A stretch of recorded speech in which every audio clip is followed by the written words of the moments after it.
Bismillahirrahmanirrahim. Assalamualaikum warahmatullahi wabarakatuh. Alhamdulillahi rabbil alamin. Wassalatu wassalamu ala rasulillah wa ala alihi wa sahbihi ajma'in. Allahumma aftah alaina futuhal arifin wa fakkihna fid din wa allimna ta'wil wahdina ila sawa'is sabil. Rabbana zidna ilman warzuqna fahman. Rabbana zidna ilman warzuqna fahman. Rabbana zidna ilman warzuqna fahman. Wa sallallahu ala sayyidina wa maulana Muhammad wa ala alihi wa sahbihi wa baraka wa sallam. Walhamdulillah rabbil alamin. Alhamdulillah, segala pujian kita panjatkan ke hadrat Allah Subhanahu wa taala. Selawat dan salam kita ke atas Rasul junjungan Nabi Muhammad sallallahu alaihi wa alihi wasallam. Syukur kita kepada Allah Subhanahu wa taala di atas kehendaknya, di atas keinginannya dapat sama-sama kita sekali lagi bertemu pada waktu duha ini dalam kuliah duha anjuran Masjid Darul Ma'mur. Semoga kita dalam keadaan sihat walafiat, dalam keadaan sejahtera insya-Allah. Dan seperti pada minggu yang lalu, kita telah mengupas sedikit sebanyak melalui kitab Ar-Rahiq Al-Makhtub, kitab sejarah, dan kita pun telah berbincang mengenai muqaddimahnya. Para penonton yang dikasihi sekalian, alhamdulillah kita pun telah masuk dan melangkahkan kaki di dalam bulan Islam yang baru yang dinamakan bulan Rabiul Awal. Rasanya tidak terlewat untuk saya mengucapkan salam Rabiul Awal, dan di dalam bulan Rabiul Awal ini mempunyai salah satu daripada hari, iaitu hari kebesaran kelahiran baginda Nabi Muhammad sallallahu alaihi wa alihi wasallam. Moga dengan kita berselawat kepada baginda, Allah Subhanahu wa taala akan membalasnya dengan kebaikan dan memberikan kesejahteraan kepada kita insya-Allah. Ayuh sama-sama sebelum kita mulakan membaca sirah ini, kita berselawat sebanyak 3 kali kepada Nabi Muhammad sallallahu alaihi wasallam. Moga kita mendapat ganjaran, moga juga apa yang kita akan pelajari insya-Allah dalam kuliah ini mendapat manfaatnya insya-Allah. Bismillahirrahmanirrahim. Allahumma salli ala Sayyidina Muhammad wa ala ali Sayyidina Muhammad. Allahumma salli ala Sayyidina Muhammad wa ala ali Sayyidina Muhammad. Allahumma salli ala Sayyidina Muhammad wa ala ali Sayyidina Muhammad. Wa sallallahu ala sayyidina Muhammadin wa sahbihi wa baraka wa sallam. Walhamdulillah rabbil alamin. Semoga kita mendapat kelebihan serta ganjaran seperti mana yang disebutkan oleh baginda sallallahu alaihi wasallam di dalam mafhum hadisnya, man shalla alayya wahidatan sallallahu alaihi asyara salawat. Barang siapa yang berselawat kepada Nabi Muhammad sallallahu alaihi wasallam, maka Allah Subhanahu wa taala akan berselawat ke atasnya 10 kali. Malahan Allah SWT akan membersihkannya daripada 10 kesalahan dan akan mengangkat darjatnya dengan 10 kali ganda insya-Allah. Amin. Mudah-mudahan kita tergolong dalam golongan tersebut. Para penonton yang dikasihi sekalian, bagi sesiapa yang bersama dengan saya pada minggu lalu, kita telah bermula mengenai tentang ringkasan sejarah Nabi Muhammad sallallahu alaihi wasallam. Kita telah mulakan melalui kisah permulaan sebelumnya kehadiran baginda sallallahu alaihi wasallam, bagaimana keadaan orang-orang Arab jahiliyah pada ketika itu. Dan kita pun telah mendalami sekadar untuk ulang kaji secara ringkas dalam kitab Ar-Rahiq Al-Maktum ini, kita pun telah mendalami beberapa perkara yang dilakukan oleh mereka pada ketika itu, termasuklah mereka menelik nasib, mereka mempercayai benda-benda yang tahayul, benda-benda yang khurafat, dan juga benda-benda adat yang mereka lakukan. Hari ini adalah bahagian kedua dalam kuliah ini tentang apa lagi yang mereka lakukan, sehingga kan Allah Subhanahu wa taala mengutuskan Rasulullah sallallahu alaihi wasallam pada zaman tersebut dan kemudian memperbaikinya, memperelokkannya dengan mendatangkan agama Islam yang mana Allah SWT telah berikan kepada kita semua insya-Allah. Jadi hari ini saya akan sambung dalam kitab ringkasan sejarah Rasulullah SAW dalam kitab Ar-Rahiq Al-Maktum ini. InsyaAllah. Okey, baiklah. Antaranya lagi sambungannya mengenai tentang sejarah sebelum kehadiran baginda sallallahu alaihi wasallam. Dahulunya hubungan seorang lelaki dengan anaknya memiliki pelbagai macam bentuk. Antara mereka ada yang berkata, sesungguhnya anak-anak kami ada di antara kami dan buah-buah hati kami berjalan di atas bumi. Namun antara mereka ada yang menguburkan anak-anak perempuan mereka disebabkan takut akan aib dan tidak sanggup menafkahinya. Antara mereka juga ada yang membunuh anak lelaki kerana takut fakir dan tidak dapat memberi makan sebagaimana yang disebutkan di dalam Al-Quran dalam beberapa ayat. Jadi sebagai muqaddimah, dalam kitab ini menyatakan pada zaman tersebut juga ada di kalangan mereka yang mana bila bincangkan mengenai tentang soal anak, ada sebahagian daripada mereka yang bangga dengan mengatakan anak-anak kami ada di antara kami. Maknanya dia, kita ada anak. Macam kalau bahasa kita, mungkin dia akan kata kita ada anak, kau ada. Macam itulah. Itu antaranya. Ada juga di antara mereka yang mengatakan buah-buah hati kami berjalan di atas muka bumi. Anak-anak, contohnya dalam bahasa kita mungkin aku ada anak aku kerja di sini, anak aku belajar di universiti ini, dalam macam gitulah dari sudut bahasanya, dengan mereka membanggakan diri mereka dengan kehadiran anak-anak yang ada bagi mereka, zuriat bagi mereka. Tapi ada juga di kalangan mereka yang masyhur kisahnya, mereka bila mendapat anak perempuan, bayi perempuan, terus di atas kezaliman dan kejahilan ini, mereka mengorek tanah, mengorek perkuburan, dan kemudian mereka tanam anak ataupun bayi perempuan itu hidup-hidup. Atas alasan apa? Kerana mereka takut sekiranya anak-anak perempuan tersebut adalah satu benda yang aib bagi mereka untuk menafkahinya. Jadi pemikiran yang kolot, pemikiran mereka menyatakan kalau dapat anak perempuan ni nanti nak besarkan, kalau tak ada jodoh macam mana, kalau tak berkahwin macam mana, ataupun adakah anak perempuan ini akan menjadi beban bagi kehidupan mereka. Ini antara tanggapan dan fikrah pemikiran mereka pada zaman tersebut. Ada juga yang dikatakan dalam kitab ini membunuh anak lelaki mereka kerana takut fakir. Maknanya mungkin dalam keadaan kandungan ketika isterinya mengandung, ataupun dalam keadaan sudah dilahirkan, ataupun dalam keadaan usia yang kecil, kemudian membunuh anak tersebut dengan secara zalim dan kejam. Kerana apa? Takut tak cukup rezeki, takut kais pagi makan pagi untuk dia dan isteri. Kemudian kalau ada anak lagi tambahan, maka akan menjadi satu bebanan bagi mereka.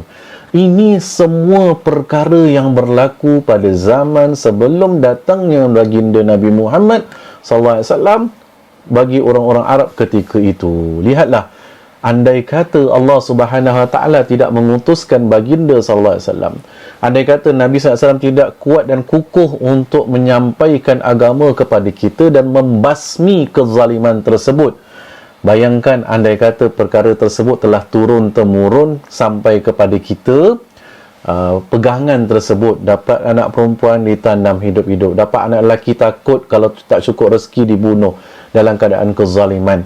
Maka bagaimana juga dalam keadaan manusia itu ingin membiak, bagaimana manusia itu ingin ada ramai dalam muka bumi Allah Subhanahu Wa Taala ini, kalau sekiranya, dan manusia akan pupus kerana semua saling bunuh-membunuh antara satu dengan yang lain, malahan yang dibunuh itu adalah keluarganya sendiri. Lihatlah para penonton, para ibu-ibu dan para ayah, para suami, para isteri, dan juga para adik-adik yang dirahmati Allah sekalian. Ini antara perkara yang mereka lakukan, sehingga kan Allah SWT merakamkan dalam Al-Quran dalam beberapa ayat. Saya bacakan ayat yang pertama dulu dalam surah Al-An'am, yang bermaksud, katakanlah wahai Muhammad, marilah aku bacakan apa yang diharamkan Tuhan kepadamu, jangan mempersekutukan Allah dengan apapun, berbuat baik kepada ibu dan ayah, janganlah membunuh anak-anakmu kerana miskin, kamilah yang memberi rezeki kepadamu dan kepada mereka. Janganlah kamu mendekati perbuatan yang keji, baik yang terlihat ataupun yang tersembunyi. Janganlah kamu membunuh orang yang diharamkan Allah kecuali dengan alasan yang benar. Demikianlah dia memerintahkan kepadamu agar kamu mengerti. Dalam ayat surah Al-An'am ayat 151, boleh buka dalam Al-Quran, boleh buka dalam tafsiran, dia memberikan penerangan dan penjelasan kepada kita. Yang saya nak highlightkan adalah janganlah membunuh anak-anakmu kerana miskin. Jangan membunuh anak kerana takut akan kemiskinan. Dalam ayat yang lain pun Allah SWT firmankan dalam surah An-Nahl ayat ke-58 dan 59, yang bermaksud, padahal apabila seseorang dari mereka diberi khabar dengan kelahiran anak perempuan, wajahnya menjadi hitam merah padam dan dia sangat marah. Maknanya dia bila mereka diberikan berita orang-orang jahiliyah ini, isteri kamu mengandung, kemudian bila lahirkan mak bidannya angkat, oh ini anak perempuan, maka muka suami, muka isterinya merah padam, geram, marah, tak suka, benci dengan hasil rezeki yang Allah berikan tersebut. Kemudian sambungan daripada ayat tersebut, Allah SWT menyatakan dalam ayat surah An-Nahl tadi ayat 59, ia menyembunyikan dirinya dari orang banyak, dia sembunyikan diri daripada orang ramai disebabkan buruknya berita yang disampaikan kepadanya. Apakah dia akan memeliharanya dengan menanggung kehinaan, ataukah akan mengkuburkannya ke dalam tanah hidup-hidup? Ketahuilah alangkah buruknya apa yang mereka tetapkan itu. Jadi saya baca tentang tafsiran ataupun ringkasan terjemahannya. Boleh dapatkan ayat Quran yang telah saya bacakan tadi, surah Al-An'am ayat 151, surah An-Nahl ayat 58 dan 59. Ada lagi ayat-ayat mengenai tentang perkara yang disebutkan dalam kitab ini dalam surah Al-Isra ayat 31 dan dalam surah At-Takwir ayat 8. Rumusannya dalam perkara pertama perbincangan kita pada kuliah ini adalah inilah antara sifat dan akhlak orang-orang Arab jahiliyah, yang mana mereka dalam keadaan bila dikurniakan Allah SWT rezeki yang berbentuk zuriat, andai zuriat itu adalah zuriat bayi perempuan, mereka akan tanam hidup-hidup. Mereka benci, mereka rasa itu satu benda yang aib, satu benda yang akan memiskinkan. Sama juga kalau hidup mereka miskin, mereka dapat sama ada dapat anak, mereka akan membunuh anak tersebut dengan kezaliman. Dan perkara ini Rasulullah SAW datang menghilangkan perkara ini, menyatakan perbuatan tersebut adalah perbuatan yang haram, perbuatan yang salah. Jadi berhati-hati. Saya ada juga dalam realiti kehidupan kita pun, saya ada juga menerima panggilan telefon daripada seorang isteri. Dia telefon, "Assalamualaikum Ustaz." Kemudian dia bertanya, "Ustaz, saya nak tanya, saya ini dah mempunyai 7 orang anak dan kemudian ditakdirkan, direzekikan oleh Allah Subhanahu Wa Taala. Sekarang ini saya mengandung anak ke-8. Ustaz, sekarang ni dalam keadaan yang mana 7 anak pun terkial-kial. Suami menanggung nafkah dalam keadaan yang terkial-kial, dalam keadaan sempit. Jadi sekarang ni saya dah mengandung, dah 5 bulan mengandung. Jadi macam mana Ustaz? Saya rasa takut kalau anak ni dilahirkan tak cukup makan bagi anak-anak yang lain, tak cukup makan ataupun anak ni tak ada apa yang nak diberikan, makan, minum dan sebagainya. Boleh tak saya buang kandungan ini?" Allahu Rabbi. Dan ini yang berlaku tanpa alasan daruriyah, tanpa alasan penyakit dan sebagainya, dan untuk menggugurkan kandungan disebabkan takut disebabkan takut anak itu tak ada rezeki, takut kita ni nak makan apa, takut nak beri makan apa, maka perkara tersebut adalah haram di sisi Allah SWT, kerana Allah SWT dah kasih jaminan setiap anak dan setiap kandungan yang ada dalam rahim itu mempunyai rezekinya. Ia berbeza dalam keadaan yang mana membuat satu family planning, perancangan. Ada suami dan isteri merancang, okey, dalam perkahwinan pertama ni mungkin kita dalam keadaan yang merancang kerana kita tengah nak settlekan mungkin kerjaya, rumah. Jadi kita berbincang atas dasar keredaan antara satu dengan yang lain. Walaupun perkara ini pelbagai perbincangan para ulama, tapi berbincang atas dasar keredaan. Tapi bukanlah yang disebutkan ini adalah yang dah dah lekat, dah mengandung ni. Yang bincang tu sebelum apa-apa, sebelum berlaku perkara tersebut. Tapi yang sekarang ini yang kita bincangkan dalam bab ini adalah apabila anak tu dalam kandungan nak digugurkan dengan tanpa sebab dan musabab yang kukuh dalam agama. Dan sama juga dalam keadaan yang mana nak digugurkan kerana takut untuk mendapat rezeki daripada takut nak makan apa dari sudut Allah, dan Allah SWT akan berikan kepadanya. Jadi berhati-hati, ini adalah perbuatan dan amalan orang-orang jahiliah yang ketika itu, dan telah disebutkan dalam kitab ini perkara tersebut. Okey. Kemudian di dalam kitab ini juga menyebut mengenai tentang dia kata kemudian antara interaksi pula, dari sudut interaksi perbualan seseorang dengan saudaranya, dengan anak-anak, dengan bapa saudara, dengan keluarganya, terjalin dalam hubungan yang kuat. Namun perlumbaan dalam hal martabat dan juga kedudukan banyak sekali menyebabkan peperangan antara suku yang berasal dari satu keturunan, sebagaimana yang terjadi di antara suku kaum Aus dan juga Khazraj, kaum Abbas dan juga kaum Zibian, kaum Bakar dan juga kaum Taghlab, dan lain-lainnya lagi. Okey. Jadi pertama tadi kita dah bincang tentang mendapat zuriat. Apakah perbuatan orang-orang jahiliah. Kedua sekarang ini adalah dari sudut interaksi diorang macam mana, Ustaz?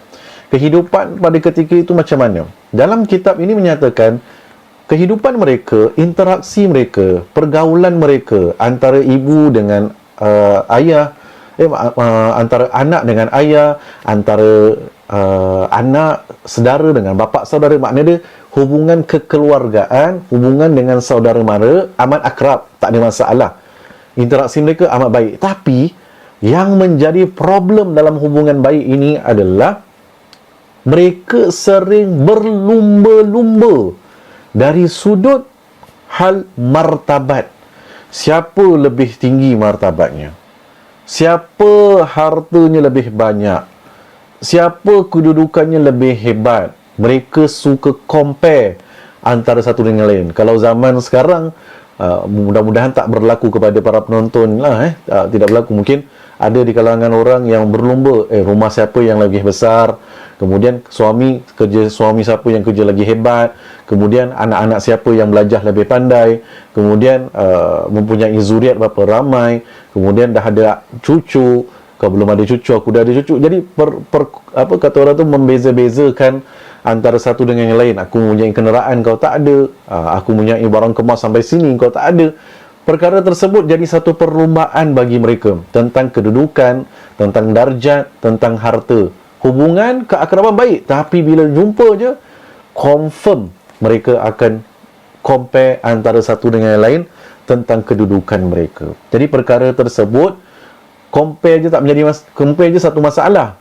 Masalah yang kedua, dengan mereka membezakan perkara tersebut, datang pula pergaduhan, datang pula peperangan, datang pula perbalahan.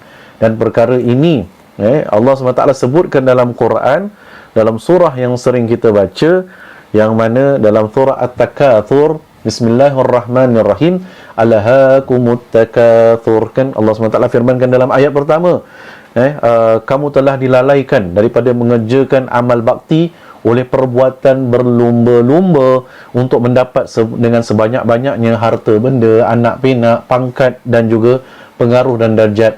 Ataupun dari sudut makna yang ringkas, alhaakumut takasur, kamu telah berlumba-lumba siapa lebih banyak, siapa banyaknya pangkat, siapa kedudukan lebih tinggi, siapa darjatnya lebih hebat, siapa yang dia lebih sihat, sejahtera, semua dia akan perbincangkan. Hatta zurtumul maqabir, sehingga kamu masuk kubur pun kamu masih lagi nak compare-compare. Macam mana masuk kubur nak compare-compare, Ustaz? Dalam keadaan mereka pergi ke kubur, mereka mula membezakan antara satu dengan yang lain. Tengok keluarga aku meninggal, urusannya macam mana, aku pakai gini dan sebagainya. Tengok aku buat gini, tengok aku buat gitu. Mereka membeza-bezakan dan berlumba-lumba antara satu dengan yang lain. Dan perkara ini diingatkan di dalam Al-Quran, maka ditegur oleh Allah Subhanahu Wa Taala. Maka dalam kehidupan kita ini adalah dari sudut, walaupun Allah SWT membezakan, mungkin yang ini lebih kaya, yang ini lebih susah dan sebagainya, tapi Allah datangkan syariat, sebenarnya yang kaya tersebut, harta yang Allah berikan kepada dia adalah milik kepada si miskin. Si miskin pula bukan kerana tidak kecukupan, tapi rezekinya ada di tangan orang lain yang belum selesaikan zakat, belum selesaikan pemberian, belum selesaikan sedekah dan sebagainya. Islam datang mengindahkan suasana. Lihatlah, jadi dua perkara yang telah kita sentuh pada kali ini mengenai perkara tersebut. Kemudian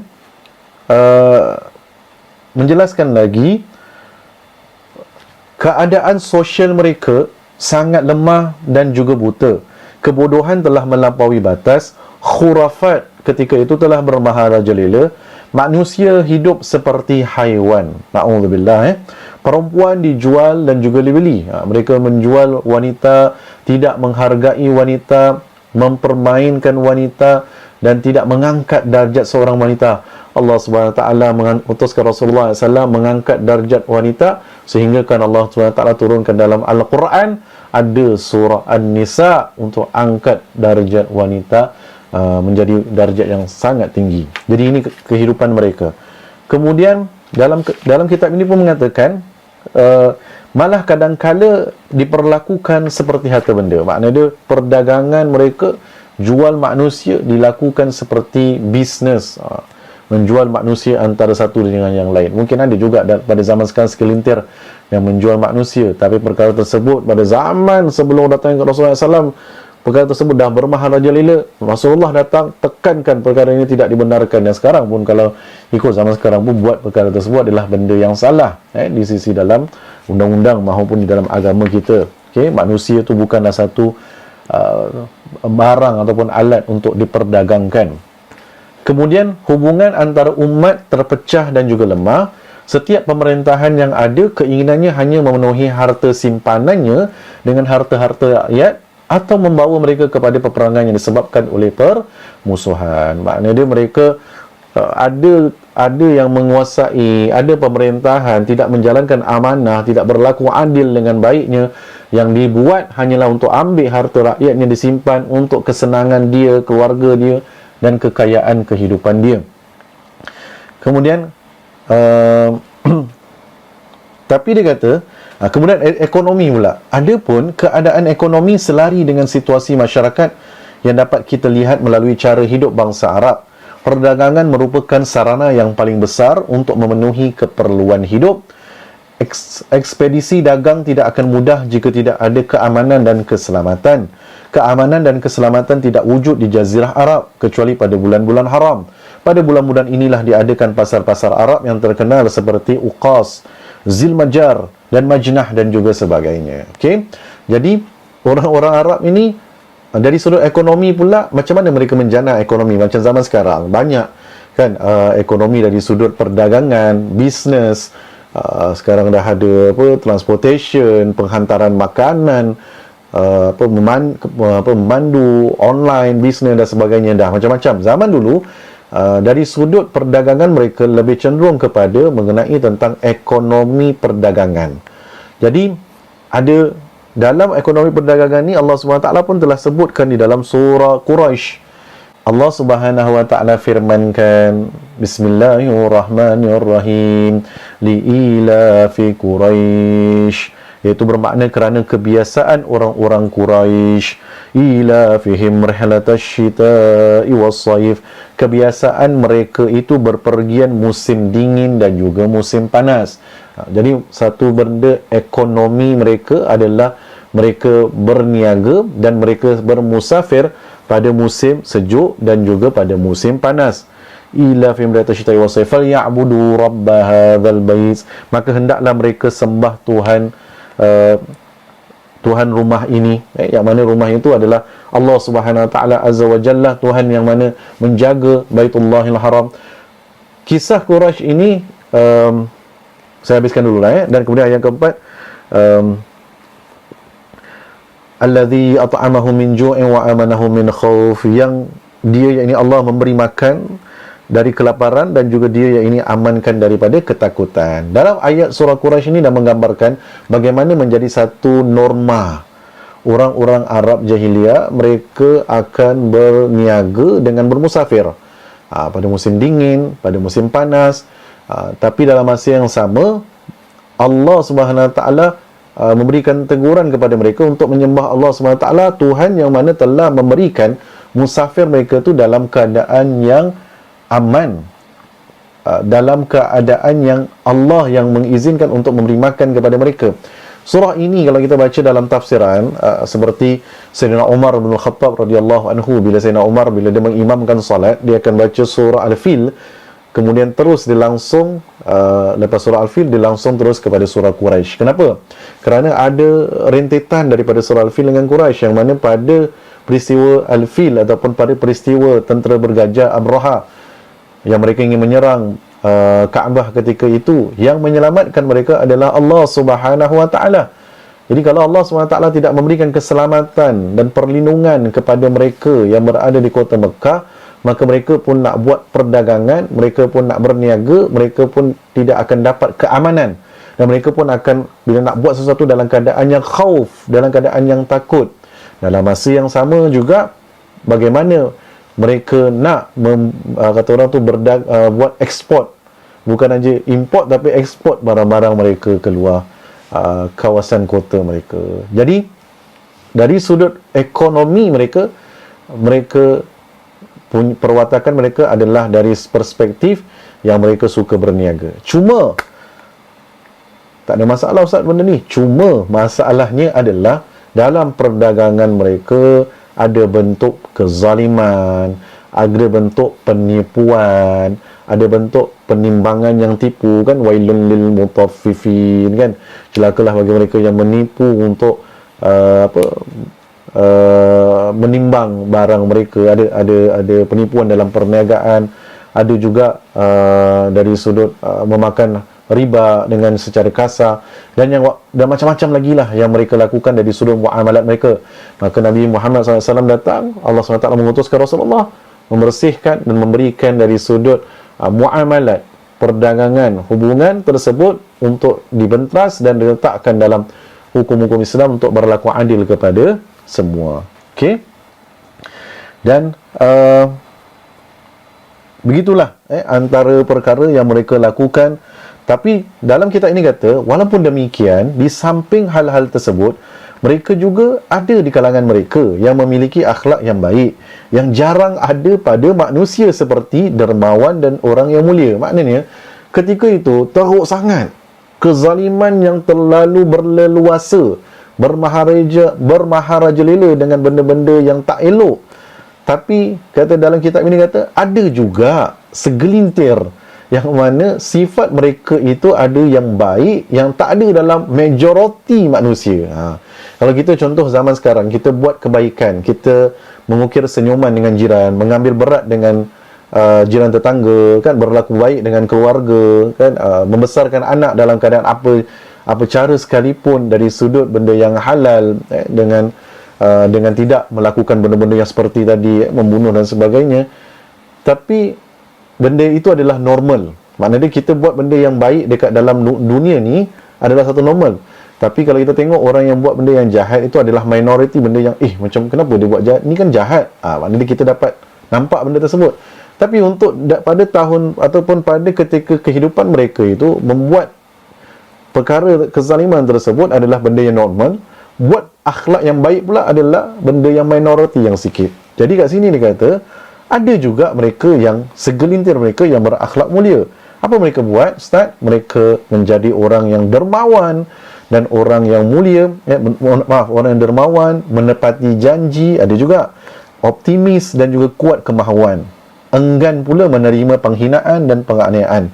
Mereka juga ada di kalangan mereka yang sabar, teliti, buat benda teliti, jujur dipercayai, jauh dari lembah-lembah peradaban, serta tipuan-tipuan orang yang beradab berupa sesat, dusta, konspirasi yang teruk, namun mereka tidak memiliki jalan untuk melakukan akhlak-akhlak yang mulia ini. Jadi ada juga yang buat benda yang baik tu, tapi tak ada guideline, tak ada panduan untuk buat perkara tersebut. Macam kita sekarang, syukur kepada Allah Subhanahu Wa Taala. Allah Subhanahu Wa Taala utuskan baginda Nabi Muhammad SAW dan memberikan agama Islam sebagai panduan. Bila kita nak buat perkara tersebut, kita akan balik kepada benda ni dalam Al-Quran, adakah perkara ini diperintahkan oleh Allah? Adakah perkara ini haram? Ataupun perkara ini boleh dilakukan? Kemudian kita, adakah perkara ini Nabi SAW ajar kepada kita ataupun tidak? Kita akan reflect balik perkara tersebut berkaitan dengan agama kita. Tapi pada zaman ini, nak buat benda-benda yang baik ini, nak dapat reference, benda ni baik tapi orang tak iktiraf pun, agama kita pun tidak menerangkan perkara ini pun. Jadi ini yang berlaku pada zaman tersebut. Maka kerana di saat ini, di saat yang sangat-sangat mereka itu memerlukan seseorang, jadi mereka sangat-sangat memerlukan seseorang yang dapat menarik tangan mereka keluar daripada hal ini dan menuntun mereka ke jalan yang benar.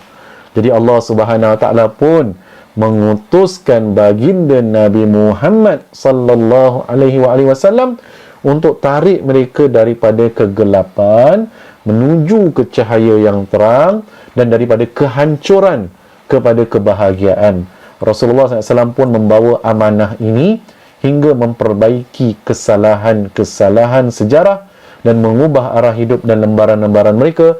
Lalu yang tinggal hanyalah gambaran yang kecil kerana usaha dan upaya yang dilakukan serta kesusahan yang beliau hadapi menghasilkan nilai-nilai mulia dan juga terpuji. Sebab itu baginda Nabi Muhammad SAW menyatakan, innama bu'ithtu liutammima makarimal akhlaq. Sesungguhnya aku ini dibangkitkan, diangkat oleh Allah Subhanahu Wa Taala untuk memperbaiki dan memperelokkan akhlak manusia. Jadi maknanya ketika itu akhlak kira rabak, zero, teruk akhlak mereka. Jadi Nabi SAW datang nak adjust, nak betulkan akhlak mereka, kemudian nak instill dengan syariat-syariat agama. Jadi kalau kita lihat dalam ulum Al-Quran, kitab-kitab ulum Al-Quran menyatakan dalam bila surah Al-Quran ini diturunkan, ada ayat Makkiyah, ada ayat Madaniyah. Dan ayat-ayat Makkiyah yang diturunkan di kota Mekah ketika awal dakwah Nabi Muhammad SAW kepada orang-orang Arab ketika itu, banyak ayat-ayat tentang akidah, banyak ayat-ayat tentang nak suruh mereka sembah Allah, tinggalkan sembahan berhala, tinggalkan sembahan api dan sebagainya, untuk menyembah Allah Subhanahu Wa Taala, mengesakan Allah. Kemudian bila dah mengesakan Allah, Allah suruh buat perkara yang baik, maknanya untuk memperbaiki dan memperelokkan akhlak. Jangan membunuh anak bayi-bayi yang baru lahir, jangan dalam keadaan takut tidak cukup rezeki, jangan melakukan jangan melakukan benda-benda yang khurafat dan yang sewaktu dengannya. Ini perkara-perkara tersebut. Tapi bila Nabi SAW berhijrah ke kota Madinah, di saat itu Nabi disambut dengan penuh keceriaan, dengan penuh kemanisan, dengan penuh sambutan daripada orang-orang Madinah. Nabi SAW hanya kira akhlak dah hebat ketika itu, maka banyak ayat-ayat yang diturunkan, bukan tak ada, tapi banyak yang diturunkan di kota Madinah, ayat-ayat Al-Quran yang menindatkan tentang syariat, undang-undang, kepatuhan dan sebagainya.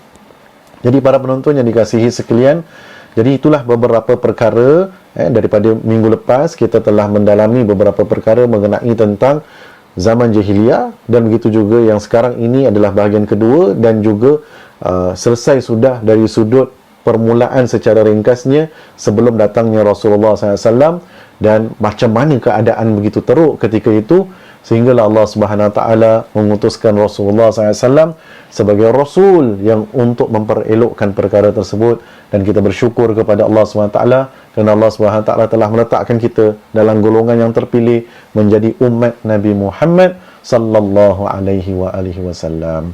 Jadi insya-Allah kini berkesempatan kita akan bertemu pada sesi kuliah duha ini pada bulan hadapan. Dan sekiranya ada manfaat dalam kuliah ini, jangan lupa like, jangan lupa share, dan juga sekiranya ada kelebihan dan ada kemampuan, jangan lupalah untuk kita berinfak, menderma, khususnya untuk Masjid Darul Makmur ini.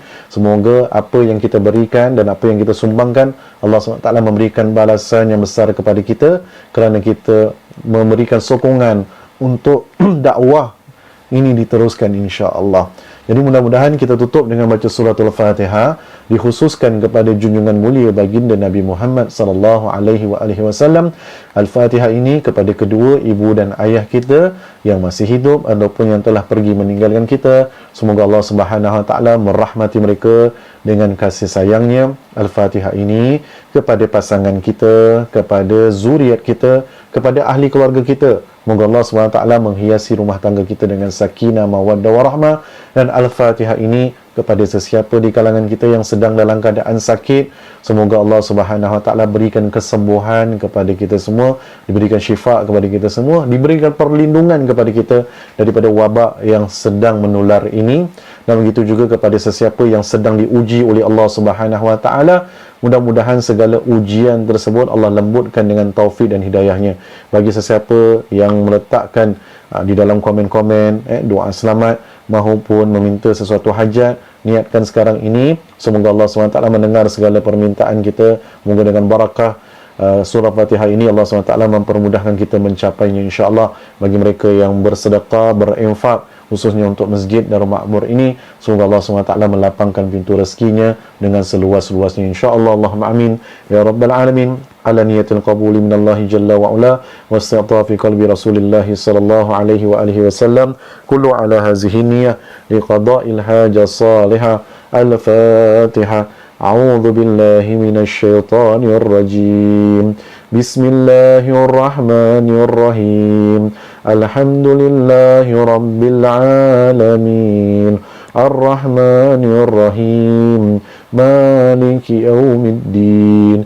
Iyyaka na'budu wa iyyaka nasta'in. Ihdinas siratal mustaqim. Siratal ladzina an'amta 'alaihim ghairil maghdubi 'alaihim waladdallin. Amin. Bismillahirrahmanirrahim. Subhanakallahumma wa bihamdika asyhadu an la ilaha illa anta nastaghfiruka wa natubu ilaik. Wal 'asr innal insana lafi khusr illa alladhina amanu wa amilus solihat wa tawasaw bil haqq wa tawasaw bis sabr. Wa sallallahu ala sayyidina Muhammadin wa sahbihi wa baraka wa sallam. Walhamdulillahi rabbil alamin. Taqabbalallahu minna wa minkum.